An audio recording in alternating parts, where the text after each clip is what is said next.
I do have my guest on the line, I believe, so I'm going to forego the back announcing, and I'm sure we will mention it. Rat Scabies, are you there?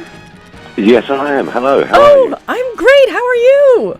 I'm very well indeed. I'm having the time of my life. Oh, good. Why are you having the time of your life? Well, I haven't been in New York since, I don't think, 93. Mm-hmm. And it has changed massively. Oh, yes. And it's such a different place. But everything, sometimes you go and you're kind of on a roll. You know, we landed and everything has just sort of fallen nicely into place just when we needed it to, you know, of people being around and where we stayed and just, you know, finding places to eat. And so everything's been really good. I'm having a blast. Well, welcome back to New York. Well, thank you. Yes, and it's exciting to explore any place, isn't it? Yes, it is. Yeah. And, I mean, mostly I was only ever in Manhattan before. Now we're out in the Bronx, which is, you know, really interesting these days to see the change, the Brooklyn rather. So, you know, the difference between when I played at the Brooklyn Zoo and wandering up and down the street now is quite something else. Nice. And so tell the listeners, please, why you're actually here, what this trip is about. Well, I've been working in a band called The Mutants, and we've worked on several projects. We've made 3 albums so far. And, you know, we tend to theme them. You know, the first one was a London record, and for that we only had, you know, artists from London appearing on it. The next one was in Tokyo, and of course we only had people from Tokyo appearing on that. And then we did the Desert album, which was in Joshua Tree. Yes. And we did the same kind of thing, and this time we've sort of thought we wanted to go to New York to make a record to try and capture the atmosphere of one of the greatest cities on earth, really. Oh, interesting. That's a really cool concept. And in the last set, I did play Your Desert, My Mind from the Joshua Tree record. How long ago was that? That was, I don't know, I guess a year, 2 years or something. Yeah, it's not that old. No. It's quite new, really. Can you give me a little bit of background on the Mutants? Who are the Mutants aside from yourself? Well, on this current record that we're doing, it's our bass player is Chris Constantinu, who played with Adam Ant for a long time. Oh wow! I had another band called the Wolfman, and we're very lucky. Our guitar player and co-producer is Chris Goss on this record. Oh, he's a producer. He's yeah. That's good. You get a little bit of a heavy production. Yeah, and also we've all got a very similar attitude to the way we wanted to do this, you know, the creative process. I mean, we don't really have anything. We're just sort of sitting there and jamming and making things up as we go along. And it's really coming together. It's sounding great. We're just going through some takes now. Is that the way the past Mutants records have been? No, they were much more, you know, pre-written, and we generally just, you know, we'd sort of pretty much do the backing tracks and then get someone to sing or somebody to play guitar. Like the first one, we had Wilco Johnson and Wayne Kramer, you know, so it's sort of nice. Played live with them, and then, you know, but some of the other stuff, you know, like we had T.V. Smith and people, but those tracks were a bit more structured, should we say. Mm-hmm. And so well, the thing is, you have to kind of keep changing horses every time you're going to make a record. And what we wanted to do with this one was actually catch the atmosphere of the city rather than, you know, going with a lot of ideas that were written in London and hopes that they worked or that we could somehow crowbar them into place, you know, with that concept. So instead of doing that, it was actually much better to come to New York and do it. And to actually write it here. So you're getting the New York, like the headspace that you're in, instead of bringing pre-written songs. I get that. That's exactly. That's wonderful. What have you been eating for takeout? We discovered an amazing pizza place the other day, and it was Chris Goss had just arrived, and we were saying, well, you know, we're in New York, let's get a slice of pizza. And yes. He said, if you ever want to find a good pizza in New York, ask a fat guy. And there was this fat guy walking past, and so that was exactly the case. He knew the best pizza when we went there. It was just really incredible. Like, I would never have thought of this, but the people that ran it were really great. don't mind plugging them, and they said, "Oh, you must have a dessert now." And they gave Nutella on pizza with strawberries, which I would never in a million years have thought was anything like as good as it was. Wow, that's I never would have either. No, you don't. Very interesting. Hey, speaking of strawberries, whose idea was it to do the scratch and sniff lyric sheet in the LP version of the record? It still smells today, doesn't it? It does. I have mine, and it still does. I have to get a little bit closer to it, but it does still have the essence. Yeah, I can't remember. We used to conceptualise quite a lot, and we'd sort of have ideas. And it was one of those, when we came up with the title for the album, that somebody just said, "Hey, you know what? We could probably make it smell like strawberries." And that'd be kind of a very good subliminal promotion for the record. So you'd walk into the record store and you could smell our album. Yeah, right. Oh, it smells good in here. Oh, it's this record. Take it home with you. It's just, exactly. Oh, I love your inventiveness. That's so awesome. And you have a lot of irons in the fire right now. So you're recording with the Mutants. And then I have here, I just played Nightmare off of the Professor and the Madman record, Disintegrate Me, which we actually have here in the WFMU new bin. And you've got a solo record coming out, too. Is that right? That's all true. Well, Professor and the Madman were kind of a lucky draw, really. I went to one of those. I've never seen one before. Being English, we don't have this thing. But where you Americans have these parties at Christmas where everybody wears the ugliest sweater that they could find? I've heard. I have not actually participated, but yes. Oh, well, I have the edge on you because I have attended such an event. And it was quite awesome. And Professor and the Madman were playing. And it was,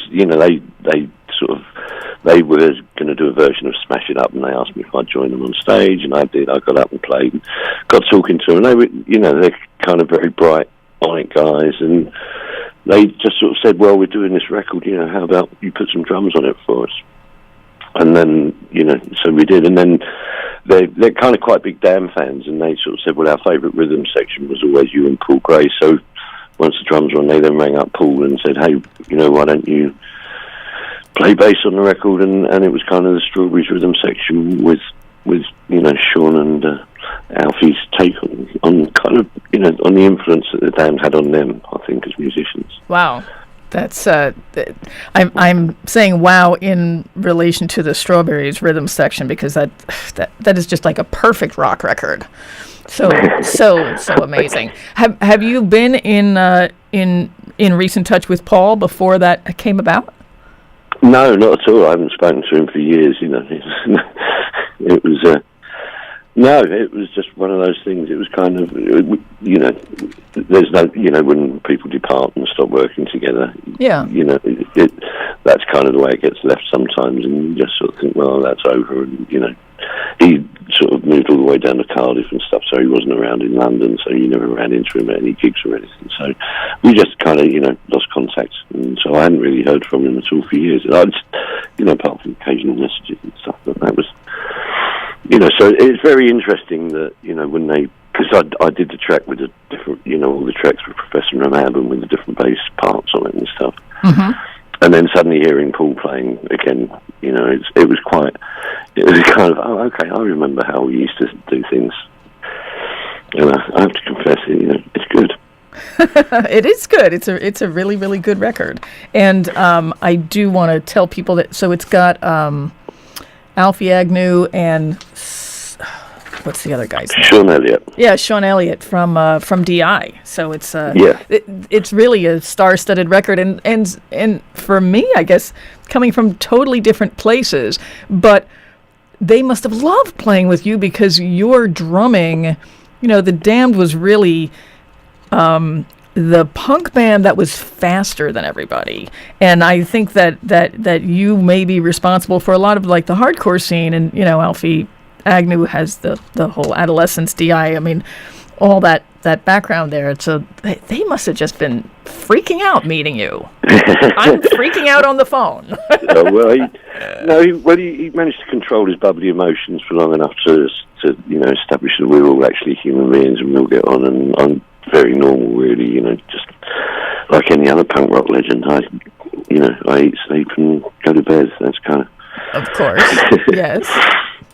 But it's funny, because you make a few records and stuff, and really, the Damned only ever made records to please themselves, because we never really thought we were good enough for the general public, I suppose. And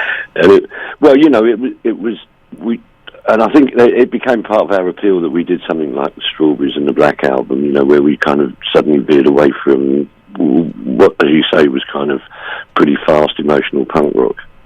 And we sort of veered away from that, and we didn't really know if our audience would go with us, but we knew that was what we wanted to do. And we were kind of very lucky that our audience was sort of ready to make that same change at the same time that we were. Oh, yeah. Well, and I think that really you expanded. It wasn't a change as much as you were sort of just pushing. I mean, you were in that position to just, push the bubble of what people know as punk. And by the time Strawberries came out, or the Black Album, like your fourth album, it's like, yeah, we've got to do something else. I mean, I can't imagine writing the same record, over and over and over again. So of course you want to expand in your artists, but I think that you threw the net further and allowed punk to be more. Well, and that was the whole point, was always to progress. You don't start learning to play an instrument and wanting to be in a band just to play the same songs for the rest of your life. Which right. Right. One of the things that always is kind of really difficult and really frustrating for both band and audience, because the band obviously always want to move on, but, the audience are there and they want to hear their favourite records, and quite rightly so. So it always turns into a quandary, I think, for the, well, who do you appease, the artist or the band? Right. Or the punters, and so that makes it a very different kind of equation, so it's... it's catch-22, but that's not why you do it. You do it to create. You do it because it's, what you're probably the only thing you can do maybe sometimes, but it's also about progressing and moving on. Like when I do The Mutants and Professor and the Madman, I kind of really like those records, and they may not be, selling by the million, but I really like the fact that I can put them on and play them to people, and people like them, and I like to think that the work I'm doing is good now, and moving on without having to kind of go through any other motions to make a living. Well, I'll tell you something though. All of your records have always been good. By the way, and are you a record collector? No, I've got vinyl, but we got house bugs, and I had to seal it up away for 2 years. So in the meantime, I've lost my deck. So I've been, moving back onto CDs, I'm afraid to say. Mm-hmm. Mm-hmm. Hey, I still have them. You still have old vinyl, but you don't. I still have my vinyl, but they're all just sealed up in bags. Oh, got it. Because of the bugs, that whole thing. They live in there. That's hideous. Oh. Yes, isn't it? The bugs ate my records. I guess I don't know. I think I'd rather have the dogs or the bugs eating my homework. So your website, ratscabies.com, the tagline, or the sort of like the header, says punk legend, grail hunter, cigar box guitar maker. Yeah. So yeah, mine. I'm up to all three. So can you tell us a little bit about, I don't know how little or not little you can tell us about grail hunting and the cigar box guitar thing, because those are obviously passions for you. Well, yeah, the cigar box guitar thing was really an accident. My son came home one day with an old cigar box, and I just kind of had this vague memory that it's what people used to make into guitars when they didn't have enough money for one, to buy one. So I had a few bits and pieces lying around, and I'd never been very good at anything like, woodwork or stuff like that. So I just sort of sat and looked at this box and this piece of wood I had that I was going to turn into a neck, and just had to work out how to put it together. And it was there was a real sort of therapy that went with it. Like just, problem solving and issues, and, and how long should the neck be, and where should I put the screws to hold the strings in place, and all of that kind of thing. And it was just suddenly a lot of brain power that I'd never really considered before. And then once I built the first one and started trying to play it and make it sound like something, I realised that, one of the questions you always get asked is, how do you tune it? And you just sort of think, well, there isn't a way that you tune this. You just do it so it sounds good, Right. and it works, and you can play something. And because I make them so you can only play them as a slide, you have to you can't just go to a fret and say, no, that's the right note. You have to actually kind of listen to what's going on, and you have to kind of play and make sure that what you're doing with the instrument is in tune. So it kind of removes you in some ways from being a regular performer into it. It just makes it much more cerebral, I think is the word. Yeah.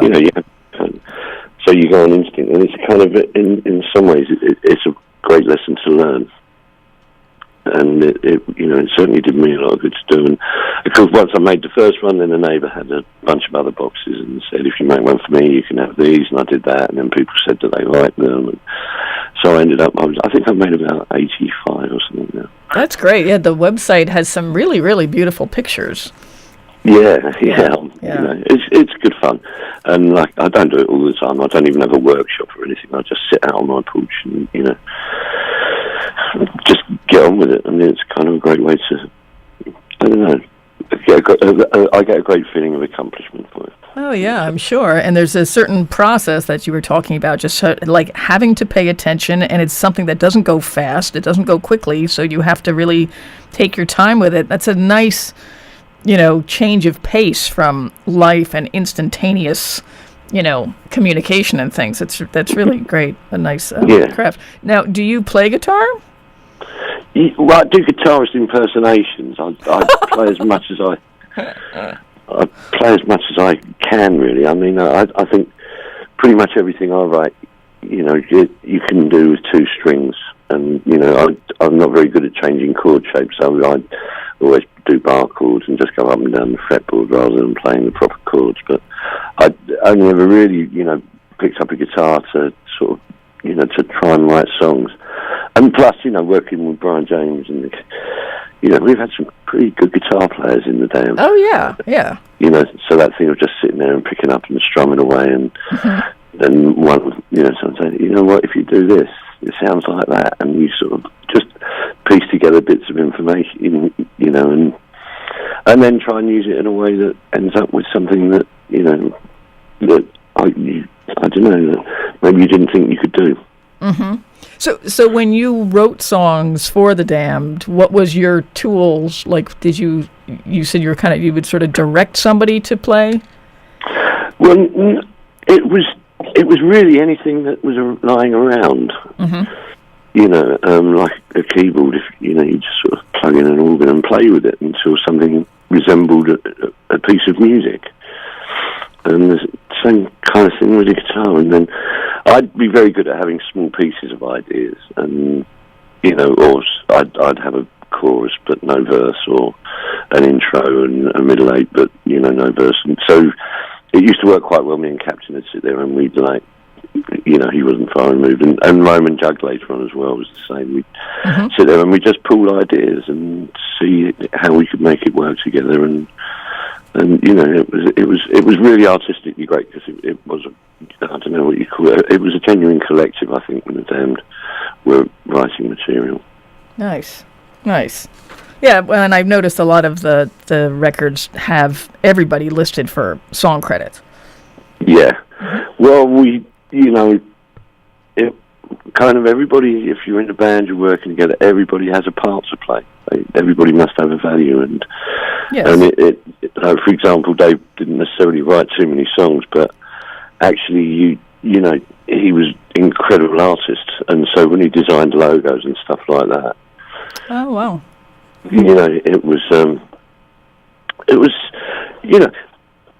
everybody has a part.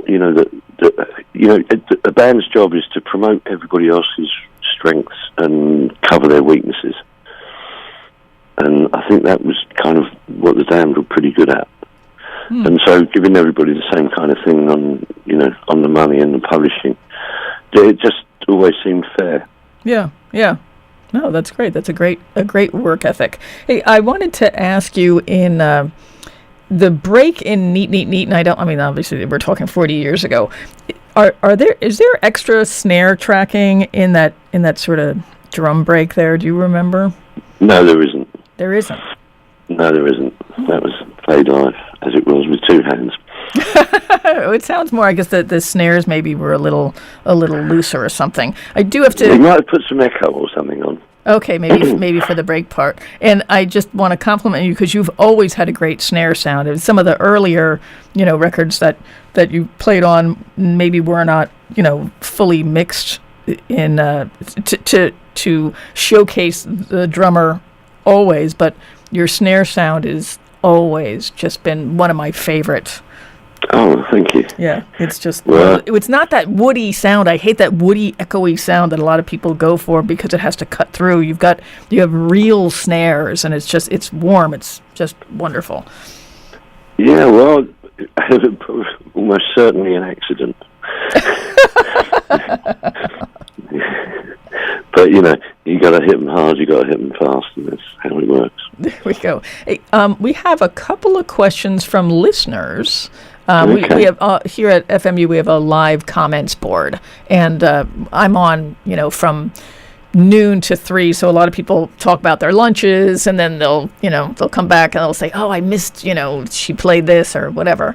But, excuse me, somebody would like to know what drummers have been influential on you. Oh, it kind of goes...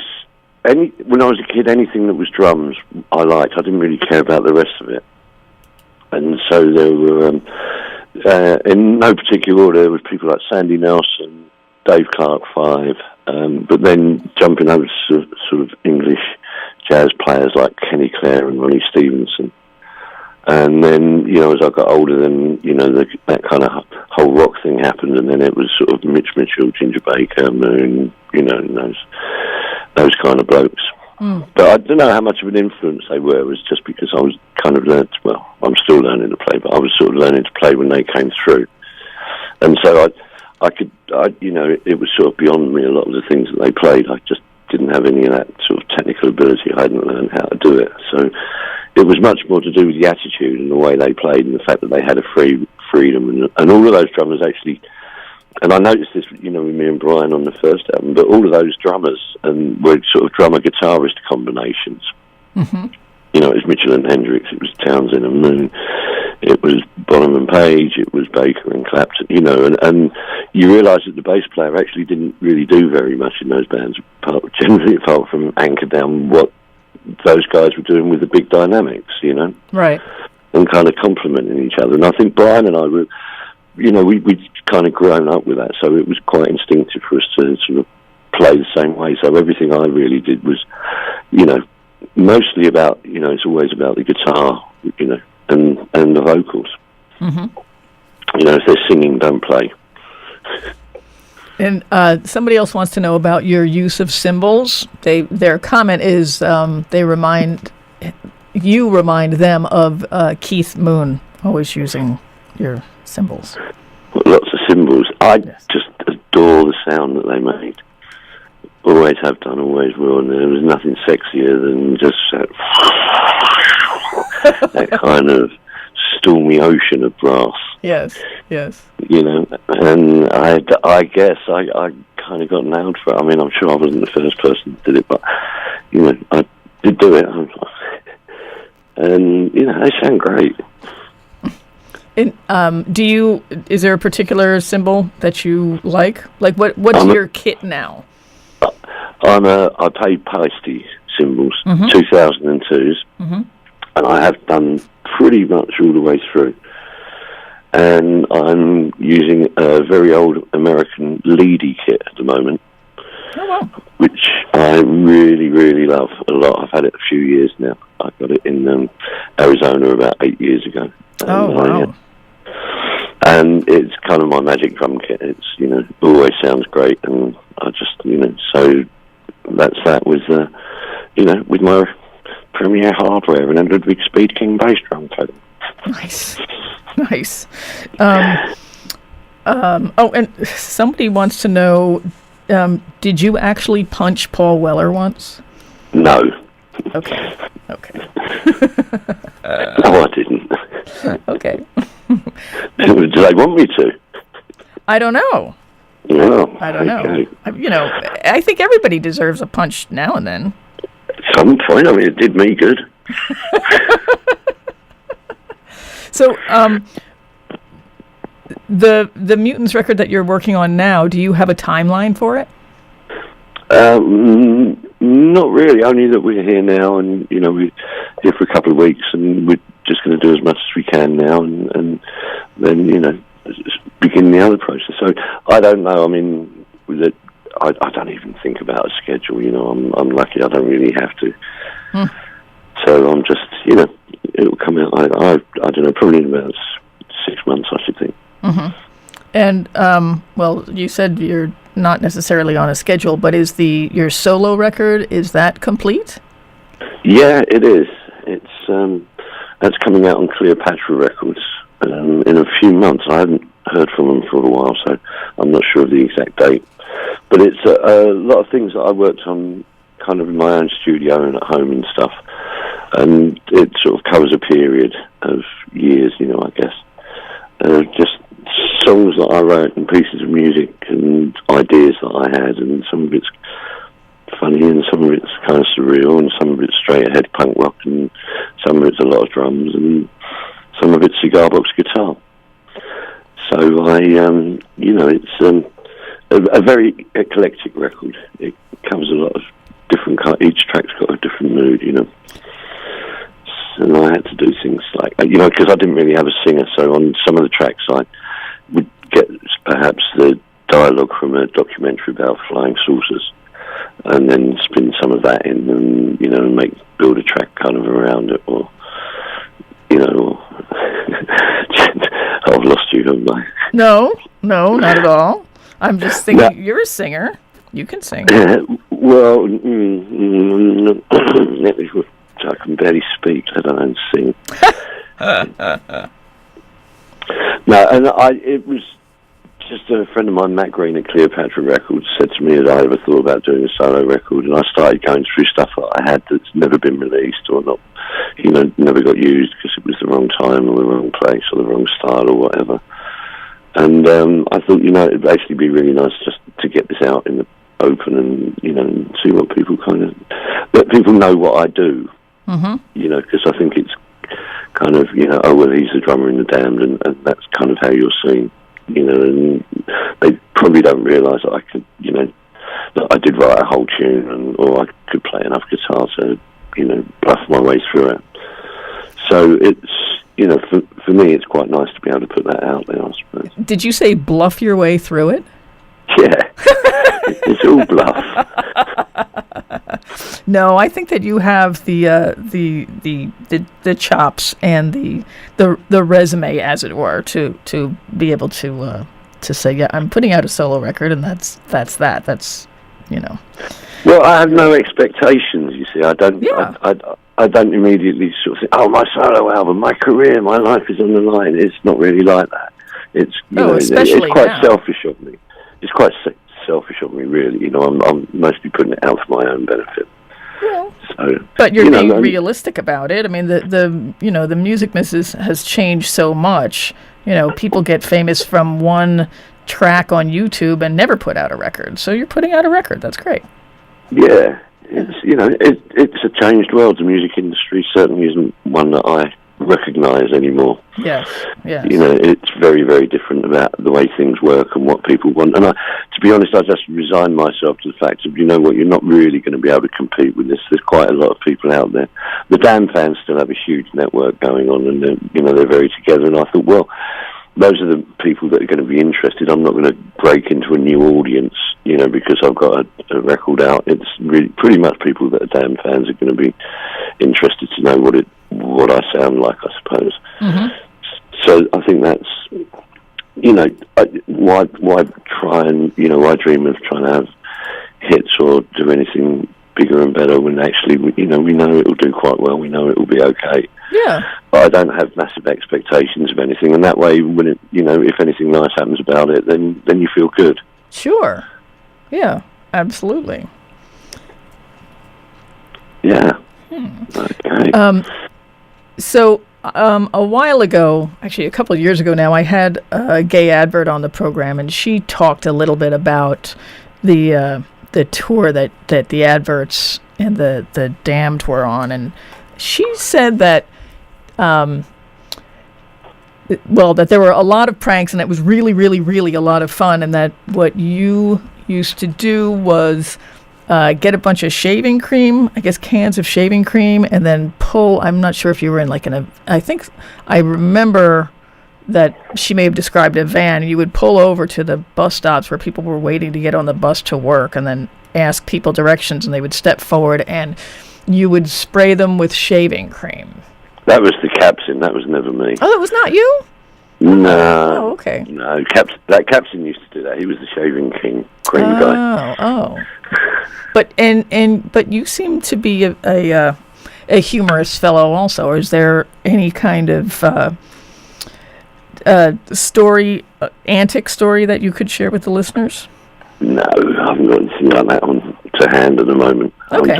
I'm not very spontaneous like that until something triggers the memory. Oh, okay. And then I go, I remember that time. You know, but until then, I don't have anything like that at the minute, I don't think. That's fine. I should have thought about it and had one ready.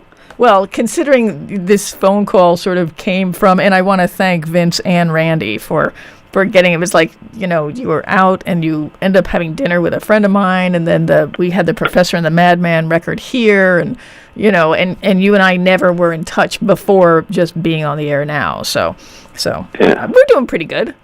Yes, we are. Yes, we are. Let's see.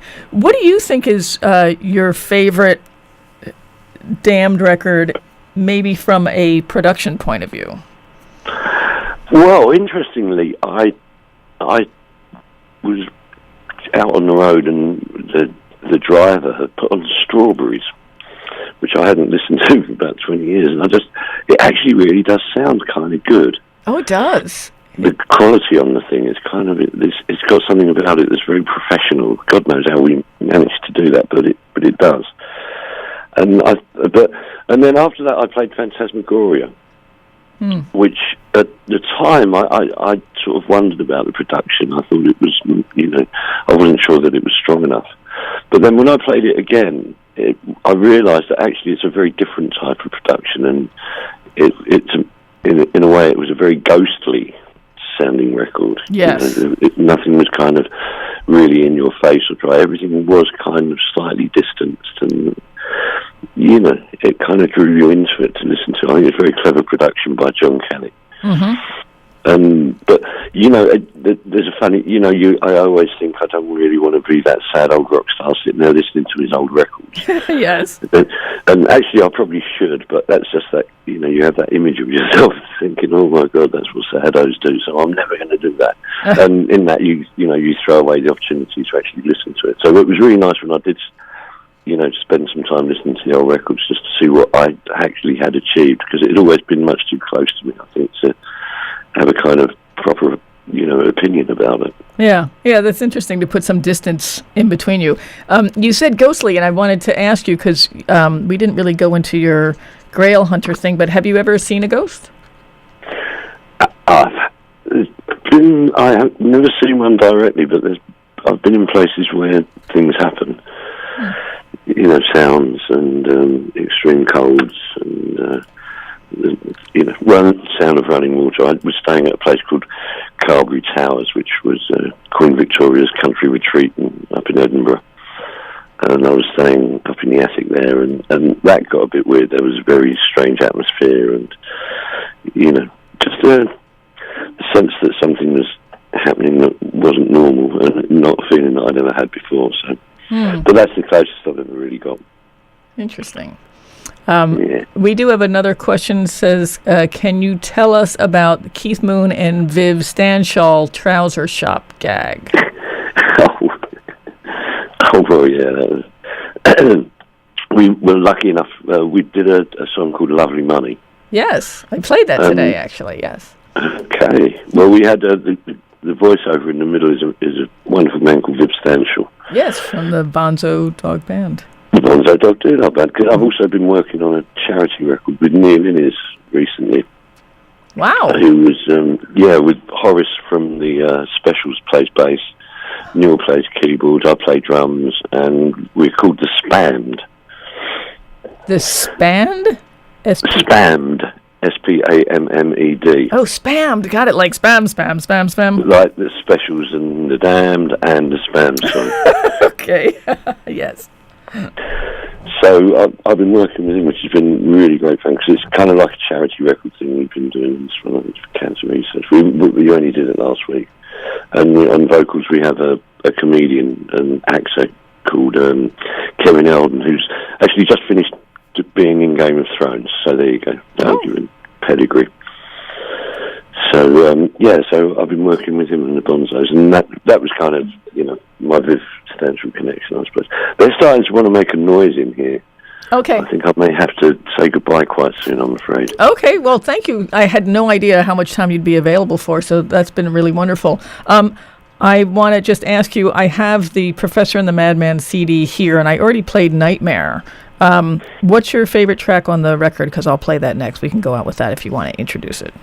Oh, I can't say. I guess I'd never learn the titles of the songs. Oh, okay. Because I don't have to. Right. I guess that's true. That's true. All right. So, and when I play the disc, I put it on and I read the names, but I don't learn which one it is. But do you know what? I don't think there's a track with them that I've recorded that I really don't like. Okay. I think they're all winners. Perfect. Very good. Is there a chance of any live Professor and the Madman shows, considering where you guys are from? I don't know, because it's very expensive for English musicians to work in America these days. Yes. When Donald Trump says he doesn't want any immigrants, he means me. Right. It's not, so it's now kind of, unless you can actually earn quite a lot of money, it's not cost effective to bring me out. That's but otherwise I'd actually love to do some stuff with them, because I really like what we've done. I think it's great, and I like them to work with as people. They're smart, and they've been they kind of know what's what, and it makes life really easy, because we've all sort of been around the block a few times, and we all know kind of what's going to waste time and what's going to be counterproductive, and so it makes a very easy working relationship. Oh, good.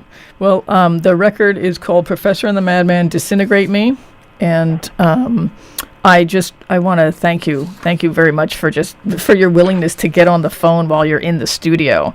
And I touched on this before, but really, like, your drumming did set the tone for the whole genre of punk and hardcore, and then for multiple generations. So thank you for that. And the combination. It's not my fault. Well, I wouldn't say Don't fault. blame me for that. I'm giving you credit. Anyway, but thank you. I'm just kidding. And it's strange though. I never wanted to take. I never wanted to be responsible for what anybody else did. So. Well, that's there you go. Yeah, well, you don't have to be responsible, but you can just take the good credit when it comes along. I would like to invite you at some point to be on the show again. Maybe when when your solo record is released or something. I do a feature called Peer Pressure, where I have my guests choose songs and kind of do a little guest DJ thing and talk about them, which we can do on the phone also. So sounds great fun. Excellent. Well, thank you, and enjoy your time in New York.